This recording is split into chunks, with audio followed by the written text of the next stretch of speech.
அப்படின்னு என் வீட்டுக்காரரு 2024 எங்க அப்பாவுக்கு உடம்புக்கு முடியலமா. ஆனா தலைவலியில குடிச்சிருந்தாலும் ஆனா தைலம் தேடி விடுறாங்க. வீட்டுக்காரர் வந்து வெளியில என்ன சொல்லுவாருன்னா, என்னைய வந்து ஒரு ஆம்பளையாள் வந்து கட்டின பொண்டாட்டிய வந்து வெளியில தரக்குறைவா எதுவுமே பேசக்கூடாது.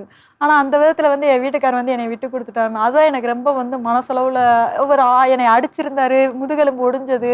ஆனா சரி இத்தனைக்கும் தாங்கி நானு அவரோட தான் வாழணும் அப்படின்னா, எனக்கு டைவர்ஸ்ன்ற வார்த்தையே எனக்கு வந்து விருப்பமே கிடையாது மேம். ஏன்னா அடி உத வாங்கி ஒருத்தரோட வாழணும்னு அவசியம் இல்லைம்மா. அது பெரிய சாதனையும் கிடையாது.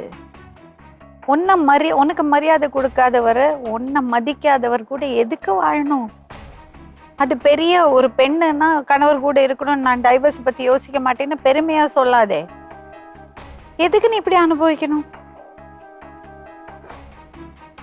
குழந்தை இருக்காம்மா உனக்கு? குழந்தை கிடையாது.